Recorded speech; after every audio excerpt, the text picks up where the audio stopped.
Welcome back to the channel, where we bring you the most explosive updates from the world of the NFL.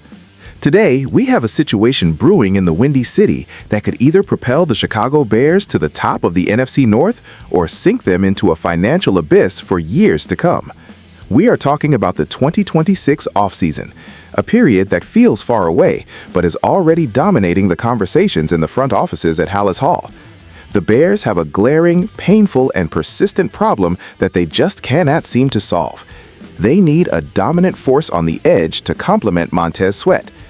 But before you get excited about the big names hitting the market, there is a massive warning sign being flashed by league insiders.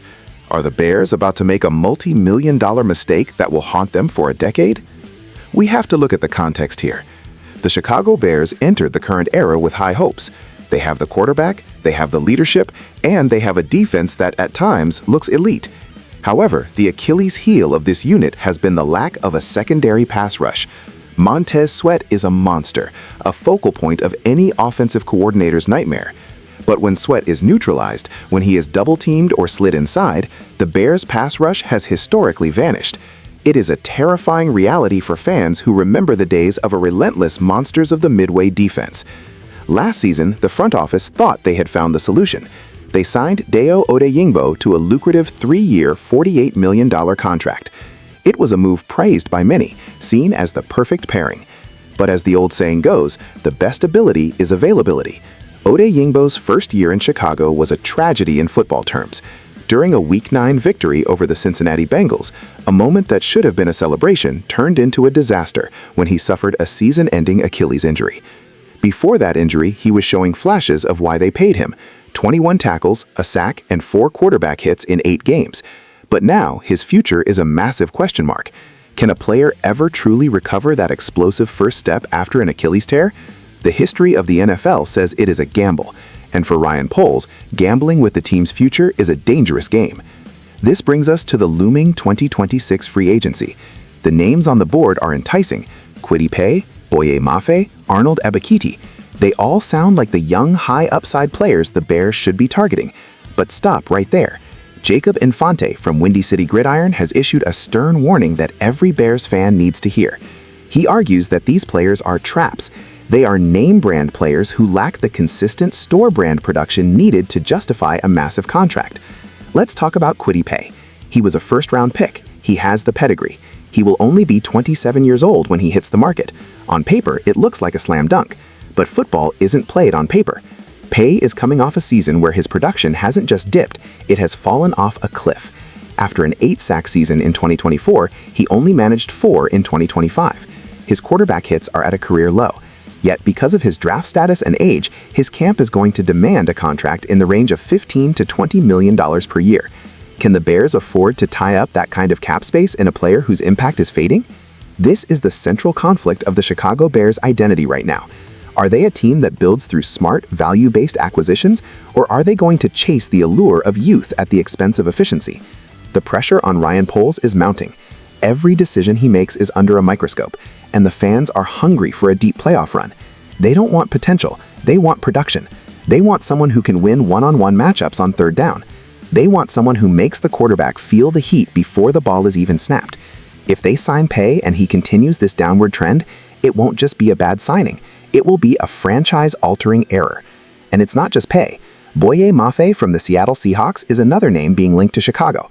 Mafe is young, he's athletic, and he's been a solid contributor. But again, the red flags are there. His sack numbers in 2025 were a career low. His snap percentage in Seattle has plummeted from 72. Now, let's get into the deep analysis of what the Chicago Bears should actually do if they want to avoid the youth trap of free agents like Kwity Paye and Boye Mafe. If you look at the landscape of the NFL, the truly elite teams don't just sign the youngest players, they sign the most efficient ones. And right now, efficiency is not a word you can associate with Paye or Mafe's 2025 campaigns. As we mentioned, Paye is coming off a 5th-year option that paid him over $13 million. His next contract will be his big one. In the NFL, that second contract is often where teams overpay for past potential rather than future performance. If the Bears give Paye $20 million a year, they are essentially betting that his 2025 decline was a fluke. But is that a bet you want to make when your job is on the line? The tactical reality for the Bears is that they need a closer. Montez Sweat is the engine, but they need someone who can finish the job on the opposite side. When you analyze the film, Pay has struggled to win his individual matchups without help. He isn't a gravity player, someone who demands a double team. If you aren't demanding a double team, you aren't helping Montez Sweat. You're just another guy on the line. The same logic applies to Boye Mafe. His drop in snaps in Seattle is a massive red flag. In the NFL, coaches don't take productive players off the field. If Mafe was consistently winning, he would be playing 80% of the snaps, not 51%. This suggests that there are deficiencies in his game, perhaps in run support or in his ability to maintain pressure throughout a game, that the Bears' scouting department needs to investigate thoroughly. So if not Pay or Mafe, then who? This is where the story gets really interesting. There are veteran options hitting the market in 2026 that should make Bears fans' mouths water. First on that list is a familiar face, Khalil Mack. Yes, the legend himself. While he is older, Mack has shown that he still possesses the technical mastery and the physical strength to be a game changer. Imagine a last dance scenario where Mack returns to Chicago to finish what he started, pairing his veteran savvy with Sweat's raw power. Then there is Trey Hendrickson. Hendrickson has been one of the most consistently underrated pass rushers in the league for years. He is a high motor player who produces double-digit sacks like clockwork. Unlike Pay, you know exactly what you are getting with Hendrickson: elite production. And let's not forget Jalen Phillips. While he has had injury concerns, his ceiling is significantly higher than that of Pay or Mafe. If he hits the open market, he would be a high-risk, high-reward signing that actually makes sense for a team looking to take the next step. The market analysis here is simple. Don't pay top dollar for average production. This is the trap that bad teams fall into. They see a 27-year-old former first-round pick and think they can fix him. But the Chicago Bears don't have time to fix anyone. They are in their window of contention. They need players who are ready to produce from day one. The salary cap is a puzzle, and every piece must fit perfectly.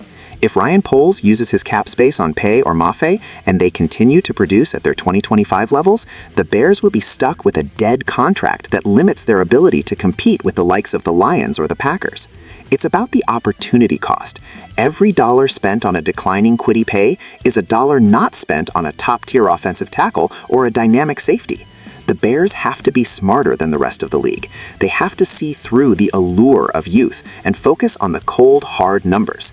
The numbers say that Pay and Mafe are trending downward. The numbers say that their impact plays are becoming less frequent. In a league where the difference between a sack and a touchdown is often a fraction of a second, you cannot afford to have a slow edge rush. The Bears' pass rush struggled throughout the season because they couldn't collapse the pocket consistently. Signing more players who struggle to collapse the pocket isn't a solution. It's a continuation of the problem. As we head into this pivotal offseason, the eyes of the football world will be on Chicago. Will they make the safe, boring, but effective choice, or will they chase the flashy name and the young pedigree, only to be disappointed once again? The fans deserve better. They deserve a defense that strikes fear into the hearts of opponents. They deserve a front four that doesn't just neutralize offensive lines, but destroys them. Ryan Poles has a chance to cement his legacy as the man who rebuilt the Bears, but he must resist the temptation of Kwity Paye. This is a defining moment for the franchise. The path to the Super Bowl is paved with smart signings and disciplined roster management. Chasing potential in free agency is a recipe for mediocrity. Chicago must aim higher. They must aim for excellence. They must aim for the players who actually win one-on-one. What do you think, Bears fans? Should we risk it on a young player like Paye, or is it time to bring back a legend like Khalil Mack to show these kids how it's done? Let us know in the comments below. We want to hear your thoughts on the edge rush crisis. And if you enjoyed this deep dive, make sure to hit that subscribe button and turn on notifications so you never miss an update on your Chicago Bears.